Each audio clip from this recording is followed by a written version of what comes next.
토요일 아침 편안히 쉬고 계십니까? 이제 봄이 완전히 오고 있는데요. 이 과거에 출래 불사춘이라는 말이 있었습니다. 봄은 왔지만은 봄이 아니다. 즉, 이 봄이 왔는데도 오샘 추위가 있거나 또 우리가 기대하는 만큼의 이렇게 날씨가 되지 못한다. 이런 말도 되지만은 그야말로 이 이름에 봄이라는 이름에 상응하는 그런 어떤 계절이 꼭 날씨뿐만 아니라 가정에 있는 갖가지 시름이나 겨울 동안에 얼었던 마음이나 이런 모든 것들이 편안하게 녹을 수 있는 진정으로 따뜻한 봄이 아직 오진 않은 것 같습니다. 그래서 출래 불사춘이다 이렇게 이야기하는 거 아닐까 생각합니다. 자, 오늘 토요일 우리나라 각종 사회 문제부터 먼저 좀 이야기를 하겠습니다. 통신사가 통신요금을 체납했다 해서 이 신용불량자로 이렇게 만드는 그런 능력을 가졌습니다. 근데 다 하는 게 아니라요. 우리나라 이동통신의 시장 점유율 50% 이상인 SK텔레콤이 통신 3사 중에 유일하게 지난 4년간 핸드폰 요금 장기 미납자들의 금융권 신용 등급 하락에 손을 댔다는 겁니다. 그런데 이걸 갖다가 모르고 있었는지 이제 당국이 나서서 두 손 두 발을 모두 들게 했다 이러는데요. 미래창조과학부에 따르면 SK텔레콤이 통신요금 미납자들을 신용평가회사 나이스평가 정보 회사입니다. 이 회사도 좀 문제가 있습니다. 채무불이행자로 등록하는 행위를 이달부터 중단하고 4년 동안 신용평가사에 등록한 미납자 정보도 삭제키로 이렇게 지시를 했습니다.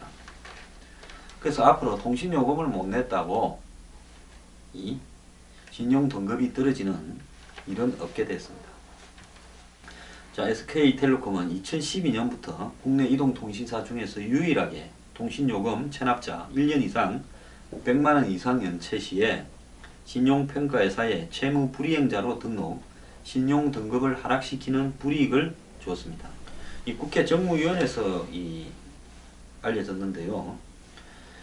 금융감독원을 통해 신용평가회사로부터 받은 SK텔레콤의 신용평가회사 채무불이행자 등록 현황 자료에 따르면 2012년부터 2015년까지 4년 동안에 채무불이행자가 총 67,356명에 달했다는 겁니다.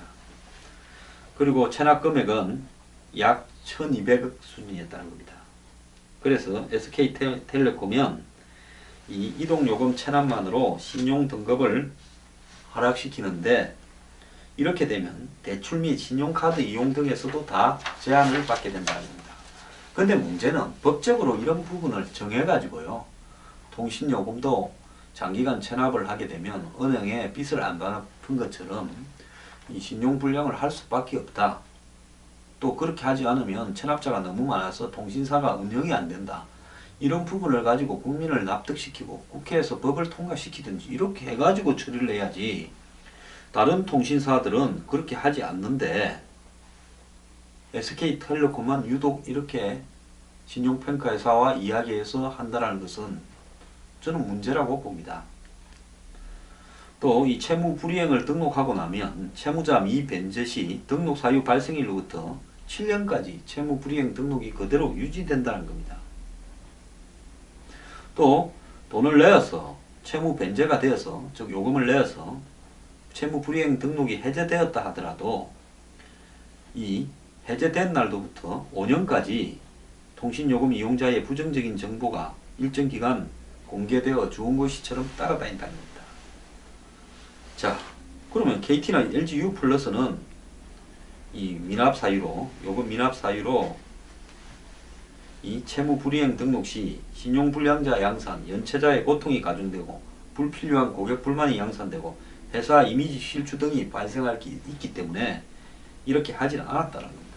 자, 통신요금 체납하는 사람 중에 진짜 형편이 어려워서 그런 사람이 있을 수도 있고 악의적으로 그냥 안 내고 버티면 어떻게 되겠지 하고 하는 사람, 질이 나쁜 사람도 있을 수 있다고 봅니다. 근데 통신사가요 여태까지 정말 처음에 시설 투자 좀 해놓고 땅 짓고 헤엄치기 식으로 떼돈을 벌어왔습니다. 이것도 정부의 허가에 의한 독점이죠. 왜 이 새 회사만 통신사를 운영할 수 있는가에 대해서는 정말 저도 의문이 많습니다. 그런데 이런 독점적 지위를 가지고 땅 짓고 헤엄쳐온 사람들이 1200억 때문에 이렇게 수만 명의 신용불량자를 양산시키는데 정말로 이해가 안 가는 것은, 은행은 금융기관이기 때문에 자신들이 이 금융 문제 가지고 신용불량자를 등록하는 문제에 있어서는 전문기관이라 할 수 있습니다.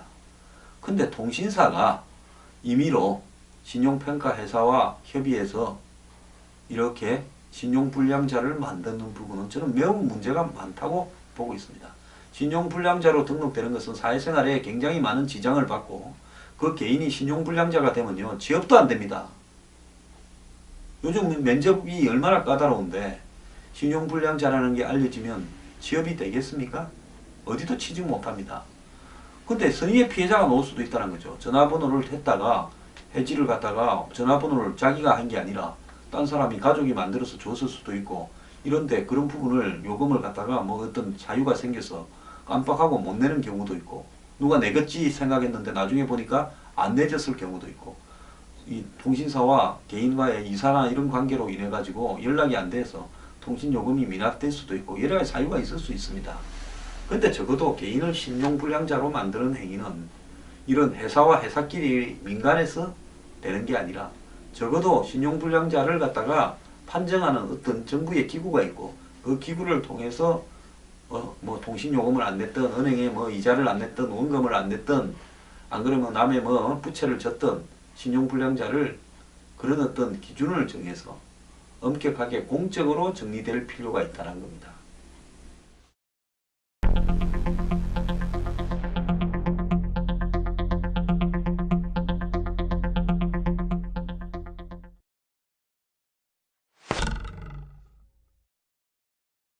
뭐 제 방송 보시는 분들 중에도요, 과거에 가장인데 직장이 잘렸는데 가족한테 잘렸다고 말도 못하고 매일 출근하는 것처럼 출근해서 공원의 한 기퉁이에 앉았다가 퇴근 시간이 되면 돌아가 본 경험을 가진 분들이 많으실 겁니다. 저는 한국 사회에요, 가장들 중에 수많은 사람이 이런 경험을 했을 거라고 생각을 합니다.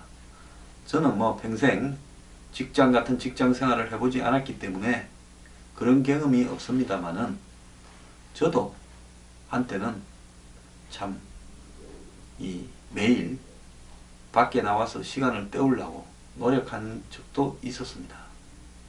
그래서 이런 그 마음을 가진 분들이 어떤 심정일까 너무 잘 알고요. 또 얼마 전에 뭐 제가 본 일본 영화에도 이렇게 회사에 잘렸는데 가장이 거리에서 시간을 때우는 이런 영화도 이렇게 보고 마음이 상당히 아팠습니다. 근데 이제 가장이 아니라 청년들 중에 참 부모 보기가 미안해서 직장에 취직이 됐다고 이야기하고 매일 거짓 출근을 하는 사람이 있다. 이건 정말 가슴 아픈 일입니다. 자, 이 연애, 출산, 결혼을 포기하는 3포 세대에 집과 인간관계를 포기하는 5포 세대, 꿈과 희망까지 포기한 어떤 젊은이들이 이제 M포 세대라 그럽니다. 자, 요즘 졸업 시즌이고 이제 취업 시즌인데요. 이런 참 부분에 있어서 정말 고통을 겪는 젊은이들의 내용들이 많이 나오고 있습니다. 지난달에 공무원 시험을 준비하던 취업준비생이 스스로 자살을 했습니다. 취직했다고 부모를 속여서 미안해서 그렇다고 유서를 남기고 죽었습니다. 이 청년은요, 자살하기 1년 전에 1년 동안 매일 아침에 거짓 출근을 했고 부모한테 월급이라고 2천만 원을 갖다 드렸는데 사실은 대부업체에서 빌린 돈이었답니다. 자, 대부업체에서 압박이 들어올 거고요. 이자까지 불어서 돈은 눈더미처럼 커져 있고, 그 취직했다고 거짓을 한 부모님한테 그 돈 좀 갚게 이자까지 좀 달라 소리 못 할 거고, 이 젊은이가 어디 가서 돈을 빌릴 데가 있었겠습니까? 오죽해서는 자살했겠습니까?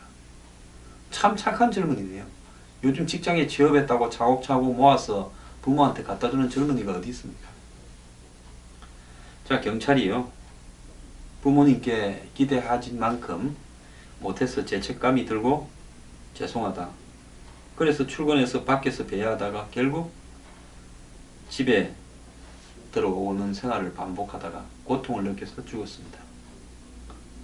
또 한 청년은 대학을 졸업하고 2년 동안 직장을 구하지 못한 끝에 신용불량자가 되어버려서 자전거를 훔쳤다가 자전거 도둑이 됐습니다. 비토리아 데시카 감독이 2차 대전 직후에 이탈리아 로마를 배경으로 한 가장이 자전거를 훔쳐서 가족을 부양하려고 하는 자전거 도둑이라는 영화를 만들어서 네오리얼리즘의 극치다 해서 참 명화사에 남았는데요. 오늘날 그로부터 70년이 지난 한국 사회에 자전거 도둑이 젊은 청년이 되고 있습니다. 자, 이 청년은 직장이 안 구해졌고 생활고 때문에 훔쳤다 이랬습니다. 반지하 방에서 세상과 단절한 채 지내다가 죽은 지 3주 만에 발생된 장기 실업 청년도 있었습니다. 살았을 때는 통통했는데 죽어서 이 발견된 시체는 몸무게가 빠져서 홀쭉해져 있었습니다. 일기장에 라면 살 돈도 없어 더 살다가는 범죄자가 될 것 같다. 자, 착한 사람이 죽습니다. 독하면 안 죽죠.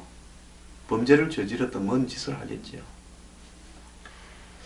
우리 사회가 정말 이렇게 주변에 이렇게 무관심하고 냉담하고 사회의 구조적인 문제에 대해서 전부 개인을 잘못으로 돌리는 이런 부분이 방치되어서는 되겠는가 저는 생각합니다. 흔히요 보수사회 냉정합니다. 세상은 뭐 개인이 다 잘나면 살아남는 거고 못 사는 능력 없는 사람은 이렇게 뒤처져야 된다. 이렇게 이야기하면서 제가 이런 사람들에 대해서 마음에서 참 이 안타까운 연민을 표시하면 그것조차도 허용하지 않는 그런 부분을 보이는 보수라는 사람도 있습니다. 저는 그래서는 안 된다고 봅니다. 그런 보수라면 저는 보수를 안 하겠습니다.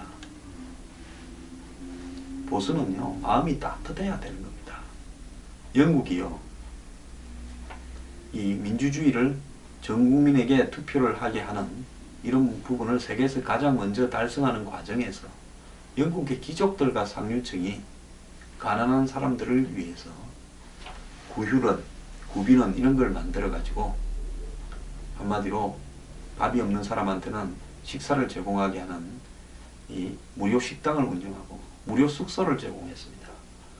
지금도 네덜란드나 벨기에 이런 데 가보면 당시의 부자들이 뭐 천사의 집이나 신의 집이다 이렇게 이름을 붙여가지고요 텃밭까지 달린 그 동네에 사는 가난한 사람들을 위한 이 무료 주택을 제공했습니다.